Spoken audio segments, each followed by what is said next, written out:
Hey everyone, my name is Yograj Sikka. I am student of Center for Global Education at SIT331 University in collaboration with Deakin University, Australia. Today I am demonstrating my task 2.1p of SIT331, which is full stack development, secure backend applications. So in this task, I am explaining the I was required to design and implement a backend prototype for robot simulator using a minimal web API approach. I will first explain what the task about, then explain my design thinking, then walk through my code and finally run the application and show how it works. So in this task, let's go to the task sheet. In this task, we had main focus on the simple to build a simple backend project system for the robot management. In the previous task, we had created a robot simulation. In this task, we extend that idea into the web API. So our goal is to apply DDD concepts and create a small working prototype. The prototype must include the proper domain language, validation rules, and REST style endpoints. The API support related to robot command and the robot map. It must follow all the constraints, and the map must be square and between 2 to 100. The system must return proper HTTP status codes depending on whether a request succeeds or fails. Here, my approach is the core domain words are the robot command, robot map, coordinate, and map size. I kept the language simple and consistent across the code, so that is important in the domain driven design. So I had focused on the various rules which are given here on the second page. You can see it here. The map size must not exceed 100. Command's name must not be empty. Coordinates must stay with the map boundaries. These rules ensure that the system behavior predictable. So now let's move on to the code part. So this is my code. Firstly, I had made the build API. Firstly, I had made the build the app using the var function, var builder web application dot create builder. After that, I had made the enum values serialize and deserialize as a string in JSON.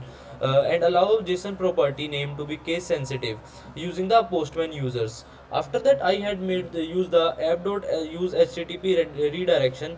Here I had redirect HTTP to HTTPS in a development template. You can still use the HTTP printed when the API starts if you prefer not to accept the developer certificates. In the memory state, there is a small memory. In small memory model for the task assignment, it is not non-persistent, and when the app stops, all the data is lost there. So after that, I had used a single lock object to use to protect the shared state.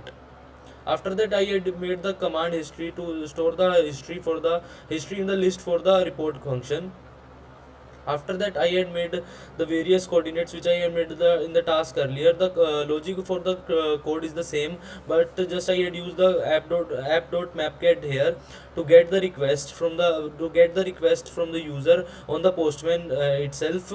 After that, I had used the get for robot commands, move, return only commands of the type move for the stored history. After that, I had used the get robot commands from the ID. In this, I had get the robot information from the ID.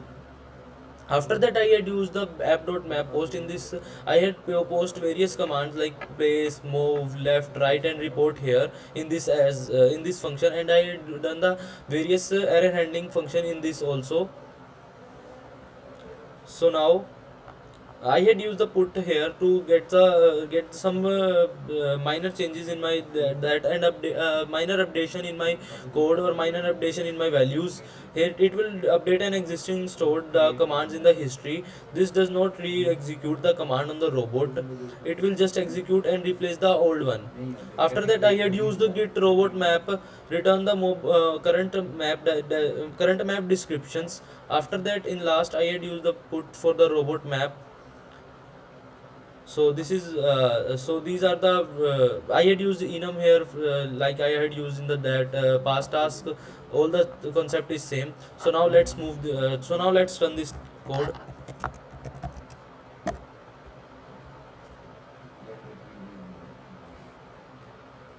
So you can see my code is active now.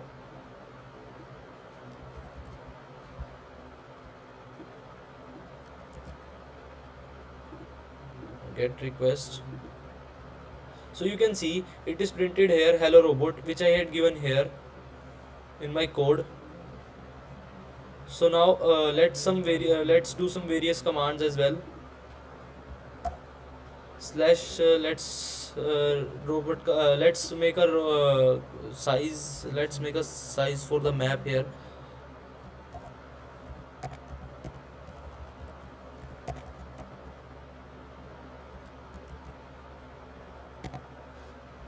So now let's run it. So you can see there is no content, but it has been I'm implemented. So now give some command to robot commands. So now type some commands which I had taken already here. Let's paste it here. Remove this.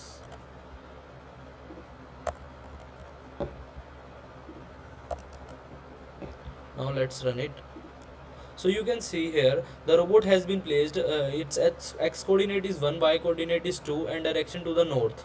So now move this robot by giving the command type left here. So you can see the robot has been moved to the left. Now do it right.